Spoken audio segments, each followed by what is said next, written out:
Hey everyone, I haven't done a video in a little while. I've been super busy with the house, the new house, work, which I am going to play an update in a couple of days here. I almost got it all painted, our new house. It's looking pretty sweet.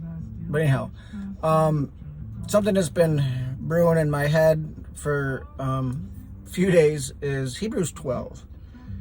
And I think that a lot of people use Hebrews 12 to show a part of God that he's not, if that makes sense. So I kind of want to go through that today. And basically just to set I love Hebrews. Hebrews and Romans is like some of my favorite books. But it wasn't until like I guess understood God more as love and not, as judgmental and strict. And I've said in my other videos that when we view God from a perspective of love, it'll make us think of what we've been taught and open up the scriptures to the revelation of who he is. Because if we take Hebrews 12 out of context and teach it as at face value, it's going to come across as God is this bad dad theology, mad dad theology. So I kind of want to break that apart today, basically setting a scene for Hebrews. Obviously it's written to Hebrews and just like anything else in scriptures, we can glean from it.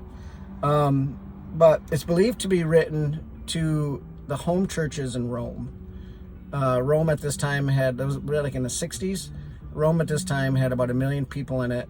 But they also had about 50,000 or so Jews living in Rome. And basically the churches in Rome began to get established in the mid to late 30s. And the book being written in the 60s. So it's been 30 years, about 30 years since these churches had been started. And a lot can happen in 30 years.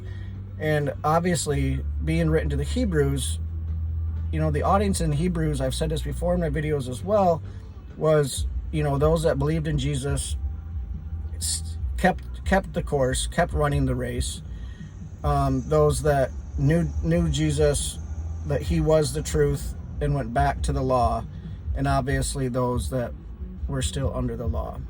And being able to read Hebrews in that context, it'll really open your eyes of the audiences that the author is speaking to, which the author's unknown. I mean, there's speculative of who wrote it, but something about Hebrews and able to understand it. There is so much Old Testament quotation in Hebrews that you won't even catch if you don't really know the word. I mean, and way more than I do, way more than anybody, because you basically had to have been a Torah student to understand the fullness of what's really being said in Hebrews, and especially Hebrews 12. And so we pick up the pace. The author, spends chapter, 7, 8, 9. Well, basically the whole beginning of Hebrews is spent, showing that Christ is the high priest, that it is through the sacrifice of Jesus, not through the sacrifice of blood and bulls and goats. Because he's talking to Hebrews who that's what they did and were doing and had come from and had gone back to, and was the sacrificing of the animals, that the atonement for sin was through the blood of animals and not through Jesus. So the author is spending so much time convincing them through the scriptures of the Old Testament that Jesus is the Messiah, that he is God in the flesh, so forth. That's why I love Hebrews, because it's so convincing, especially to those that went to Torah school. So anyhow, and then we know chapter 11, the chapter of faith, and they go through and it lists all the because they're talking to the people that know the history, his story, God's story, that know the history of the Jewish people or of the Hebrew people. So again, like I said, it's been 30 years. A lot was going on in Rome. A lot of people were going back to Moses. So this is a letter of encouragement from the author to the people to keep running the race, which you've heard me say that just a little bit ago, because that was what we will read here in Hebrews 12. I'm actually going to read it. We're going to go through it. Probably going to be a longer video, but if you've ever had a thought process that God is, up there to beat us, and like it says in King James and other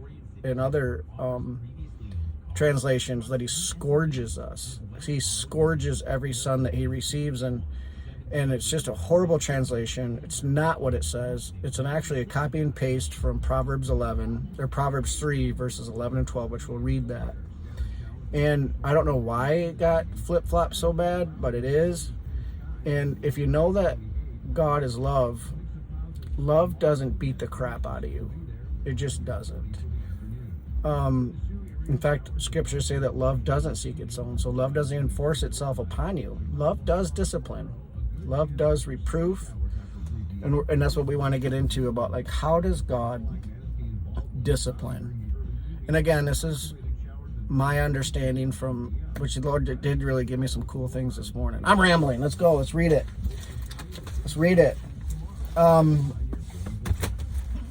Okay, so I know it starts, so we're talking about the great men of faith, and it says, because you have such a great cloud of witnesses, which are these great men of faith. Therefore, since we are surrounded by such a huge crowd of witnesses to the life of faith, let us strip off every weight that slows us down, especially the sin that easily trips us up. How many times you've heard a sermon about, sin trips you up, which it does. But in context here, this sin is actually talking about unbelief. It's talking about the sin of still thinking atonement comes through Moses. This is what it's talking about in context. So let us strip off the weight that slows you down, because how many times the law was the weight that kept you, like Paul says. I've said this countless times, that Paul says that every time the law is read, a veil is placed over the eyes, and still today. We also know in 2 Corinthians, I think it's either 1 or 2 Corinthians 15, I think verse 56, says that the power of sin, or the strength of sin, is the law. So this is a heavy weight. And let us run with endurance the race that God has set before us. We do this by keeping our eyes on Jesus, the champion who initiates and perfects our faith. We do this by keeping our eyes on Jesus, not on Moses, but on Jesus. Because of the joy awaiting him, he endured the cross, regarding its shame. Now he is seated in a place of honor beside God's throne. Think of all the hostility that he endured from sinful people. Then you won't become weary and give up. What the author's saying here is, like, to these people, because persecution was just running rampant, especially in Rome. And I mean, they had it made. We have it made compared to that. We don't understand this kind of persecution. We don't understand this kind of suffering, because it was life or death for Christians in Rome. And that went all the way on until Constantine legalized it, in the 4th century. Okay, and then here we get into, after all, you have not yet given your lives in your struggle against sin. And we know that Jesus did. I love where there's a scripture earlier in Hebrews, it says that you have yet resisted sin unto bloodshed. Like, Jesus did, and like, he is faithful, and he's been tempted in all things, making him capable to minister in all things. That's also in Hebrews. I think that's Hebrews 4. Okay. And have you forgotten the encouraging words God spoke to you as his children? He said, now this is what's really interesting, because who's the audience here? That God spoke to you. An encouraging words. Because he was talking again to the Hebrews. My child, don't make light of the Lord's discipline. Another word for discipline there is chastisement. Some of your translations will say chastisement, which I actually like chastisement better, because chastisement includes the full rearing of a child. So actually, when you hug your child, that's part of chastising, and so is it if you got to take a rod to their bottom. That's also chastisement. So that's the same as discipline. But we tend to look at discipline as a negative thing. And I think it's because most of us, attach a negative emotion to when we were disciplined, because it came with, a harsh reality, whether it was a spanking or a grounding. So in our mind, when we were disciplined or chastised by our parents, there's a negative emotion attached to that. But, being a father, I tell my girls, I'm like, I have rules because I love you. Don't run in the street. That's because that's a good rule. I don't want you to get ran over. So, they had rules, and we have rules now. Just love your neighbor. But anyhow, so this is what's quoted from Proverbs 3:11 and 12. Now, this is what it says here. My child, don't make light of the Lord's discipline or chastisement. Don't give up when he corrects you. Now, earlier we just heard the author say, about running this race. Don't give up when he corrects you. For the Lord's disciplines, or the Lord chastises those he loves, and he punishes each one he accepts as a child. Now, I know your King James, your New King James, and some other translations will actually say he scourges each one that he accepts as a child. And I've actually gotten into so many discussions with people, and I'm like, well, have you ever been scourged? I mean, that literally means like what Jesus happened at this when he was pinned to the stake, and they whipped him with the lead-tipped whips. I mean, that he was scourged, his skin was ripped. None of us have had this happen. So Jesus did for us. So I want to read this, what it actually says, because he says, have you forgotten the encouraging words that God spoke to you as his children? So who were his children? Who is he talking to here? He's talking to Hebrews, and God spoke to them through Proverbs. And this is I'm sure that Solomon wrote that part of Proverbs, but there's other authors in Proverbs. So this is what it says in Proverbs 3. This is a copy and paste here. My son, do not reject the discipline or the chastisement of the Lord, or loathe his reproof. Reproof is definitely different than rebuke. Rebuke is done with anger. Reproof is more of a loving correction. And I think that that's really important, the difference between reproof and rebuke. Or loathe his reproof. For whom the Lord loves, he reproves, or he lovingly corrects. Even as a father corrects the son in whom he delights. Now, this is what it says. Even as a father corrects the son in whom he delights. And here it says, and he punishes, or maybe your translation says he scourges each one he accepts as a child. But actually, what it says, that he was reminding them of, what it actually said was, even as a father corrects the son in whom he delights. Because God delights in his children. He's not going to scourge us. Jesus took that punishment. And a lot of people will get this crazy mindset of this big bully God that's like, well, God did this, and God gives and God takes away, and which that's true. And so I took this in prayer this morning because I had some time. We had monster storms up here in Michigan, and so we had outdoor work today, and we obviously didn't. So it gave me some time to spend in prayer, and I asked the Lord, I said, Lord, how have you disciplined me? Or how have you chastised me? And right away, he took me back to probably 15 years ago. I was big time involved in softball, men's softball. And definitely on some elite teams. It wasn't like a church league or we go out, whatever. I mean, it was like you travel all over America playing softball. And in reality, it wasn't a good place for me to be in trying to serve the Lord. That's why it says to be holy as I'm holy, be separated. So when God's chastising us, he's actually teaching us how to be who we already are. He's actually teaching us how to be holy, or how to be set apart from the world. And this was really interesting that God shared with me about how he disciplined me. So anyway, so my prayer was, Lord, I want all of you, Lord. And, so this was 15-ish years ago. And I was highly involved in softball, which wasn't a good place. It was driven by pride, arrogance, home run contests, state championships, world titles. It's just where I was at in my mind is what mattered. And afterwards, you would go to the bar, you would party, you would drink, you'd get involved in things that you shouldn't do. Well, as a child of God, stuff that you definitely shouldn't be doing. And so I remember slowly coming away from that. But then the Lord actually, I know this is how the Lord disciplined me to get me set apart or separated from that activity. Was not only was I playing ball, I was also umpiring ball. And as my family was growing, I had made the right decision to not play as much, because I was playing 3-4 times a week, almost every Saturday out of town. But I was also running a softball complex, and I was umpiring, running the tournaments, and I justified it because I would make about an extra $600 a week doing that. And so, but then, like if you umpire 4 games a night, it's $25 a game, is $100.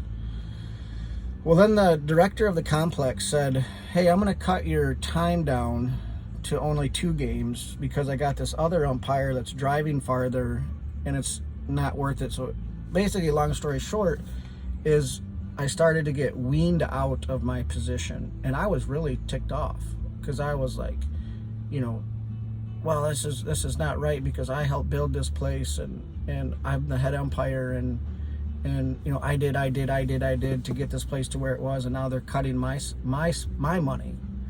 But what it actually was the Lord disciplining me, answering my own prayers, and removing me from something. He was actually teaching me how to be holy. It's really, really, really good. And so God was taking that away. I know a lot of people, like with Job, what God gives, God takes away. But I have a completely different perspective of Job than a lot of people because of how I see God. I don't see God as, God didn't do all that stuff to Job. The devil, and it says there that the devil and basically his minions show up at, to God, and the Lord's like, what are you doing? And Satan's like, I've just been searching the earth. And the Lord's like, well, have you considered my servant Job? And Job was like, well, I can't touch him. And then God says something really interesting to Satan. He says, everything he has is yours. A lot of people take that and say that God gave God gave Satan permission, but he didn't give Satan permission. Satan was already the prince of the world. Everything in the world was already his. So basically what God was doing was not saying, I give you permission to go attack Job. He actually was saying to Job, listen, dummy, everything he has is already yours. And so God didn't take things from Job, the devil did. And I don't know, just a little side note there about Job. So it was just a really cool experience for me as I sat there this morning praying about, Lord, how did you discipline me? Show me some ways how you discipline me. And I actually, when I was sitting there in prayer, I actually took some notes, and these are just some things that I heard in prayer this morning about what's the purpose of the discipline of the Lord. And he's trying to teach me the right way of living, because I had been so used to living in a certain way, and everyone is used to living in the world before we get Jesus, before we get born again. And now I need to learn how to live in my new identity. And I've said this many times that we don't teach a baby how to not live in the womb. So why do we teach Christians how to not live in their old man instead of teaching them how to live in their new creature? And that's exactly what the Holy Spirit was doing here, cutting off or taking away my opportunity to make money at umpiring softball. Somebody's like, well, why did God do that? Well, this place was actually at a bar. So afterwards, I would go in, drink a couple beers, waste my time, waste my money, risk driving home, borderline intoxicated. Just so much was at risk. But so the Lord was teaching me how to live in my new identity. He was actually taking this away. He was disciplining me. And because holiness is right living. And we are holy, so therefore be holy. So I'm holy, so God's going to teach me how to be holy. He's going to teach me how to be separated unto Him. And that's what's really important. What holiness is basically means I'm separated unto God. I'm so that I can have a right way of living so that my life can actually look like Christ. And this is what I had heard in prayer this morning. Discipline makes you love more. And like that one really struck home to me. Like disciplining or chastisement from God actually makes you love more. And it would take me hours to, I'm going to touch on it a little bit, because this is something else that the Lord showed me. Because there's one thing in my life that happened that it's up there for the worst things in my life that I experienced. But God didn't, this wasn't part of God's chastisement. God wasn't taking this thing away from me. He was working in it. And that's also chastisement. For God works in all things for those who love him and called according to his purpose. He was working in a situation, teaching me how he was. And in this situation, I actually learned how to love. In a place where I could have totally turned my I actually had someone say to me, a pastor that I actually respect more than most, he had said to me, and this was I guess a compliment, especially coming from him. He said, I've never seen anyone go through the trials of Job and still, like serve God, and I know other people have had it way worse than me, but this was just what this man had said to me. And it was Pastor Gary from Christ Rock Church, but see, God wasn't doing that. That wasn't part of God's discipline or God's punishment. God was actually taking something and chastising me in it, or raising me up as a child to love better. It's just really, really cool. I could get into more stories about deer hunting and how God used deer hunting, took some of that away, And so as the Lord was showing me the two differences in here is like, well, I got sick, or I got cancer, or my so-and-so died, and God's trying to teach me a lesson. No, you're not that important for God to actually do something to another human being to teach you a lesson. That's not how God works. That's crooked, that's criminal, because God gives life, and a life abundantly. So if your mind is, well, God allowed this to happen to teach me a lesson, you need to, like Paul says, don't think of yourself quite that high. You think of yourself as you ought to be, which is equal. God's not going to cause someone to die. God's not going to make a human being commit a sin to try to teach you a lesson. If this relates to anyone, it's really important that you get that. Like, this is not how God works. And because the scriptures say in King James and other scriptures that he scourges people, well, see, we can get that mindset that actually God does do that. Well, love doesn't seek its own. It says that in Corinthians 13. So God isn't going to force himself on us to get us to be like him. It's a choice. And at this time, my prayer was, Lord, I want to be like you. Like Paul says, imitate me as I imitate God. These were my prayers, and God was simply answering my prayers and chastising me or disciplining me and taking things away. But he wasn't affecting human beings. He was taking items away that affected me, that taught me how to be holy. Or at least attempt to be. Okay. What else do I got here? Okay. We know that God takes us through trials. And in other stuff that we go through, because like James says, like we go through these trials. If we endure, we come out a perfected man or a matured man, which we come out looking more like Jesus. And a lot of people just don't make it through the trials. And that's a lot what Hebrews is about, is these people were not getting through trials. They weren't coming out a perfected man. They were going back to the law. They were going back to Moses. And that's what this letter was to those Hebrews in Rome, was, hey, running this course. So let's keep going. What am I at? I'm at 24 minutes. Maybe I should just stop.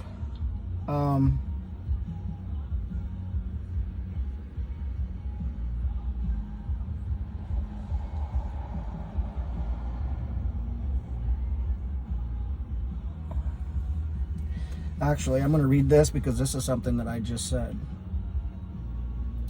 I'm going to skip down to verse 10. For our earthly fathers disciplined us for a few years, doing the best that they knew how. And I touched on this.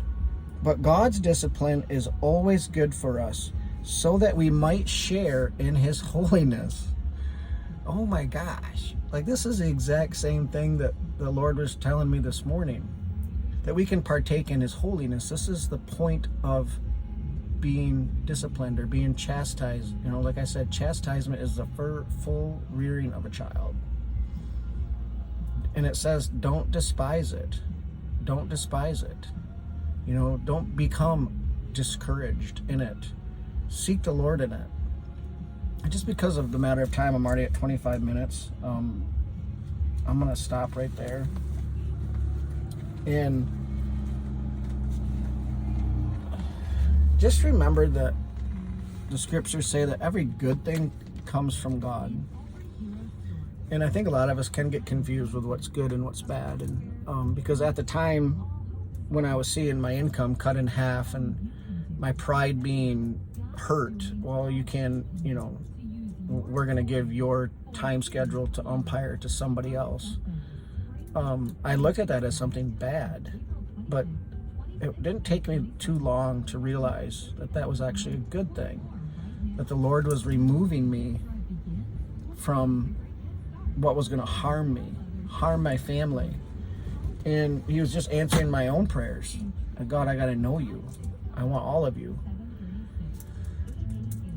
I don't know. Let me just see if there's anything else real quick. It's just really good that we see who God is through the lens of love and read the word through the lens of love. And that we understand his story or history according to the time, the audiences, you know, why it was written. You know, if actually the entire church did this, we wouldn't have divisions, we wouldn't have denominations, because common sense would take over. And we just would be united. It's just a true fact. It's a true fact. Jesus can come back. So, if you're going through something, which we all do, if you're going through a trial, you know, it's important to look at it. Is this from the Lord? Is this from the enemy? You know, and through it, the purpose, whether it's from the Lord or from the enemy, God can work in it, or he is working in it, to create in you an understanding of who you are, an understanding of that you're be holy, for he is holy. An understanding of what it is of a right living in the Spirit. And you'll see that it will lead you right out of temptation. It'll lead you right out of the trial. And it will lead you into a perfect or a mature man or woman. It's just really good. It's where God wants to take us. All right, I love you guys. I hope this helps. I really do. I really hope this helps, because it helps me to not get mad at God and to not get mad at people, but to understand that this life here on earth is it's a learning process. It's a learning curve. I'm continually learning who God is. You know, because the more I understand who he is, I believe the more that he's going to find me faithful to present who he is to the people, to the world, so that they can fall in love with Jesus, so that they can fall in love with the Father, and see him who he is, which is God is love. It's not scourging you. All right, I love you guys. Peace.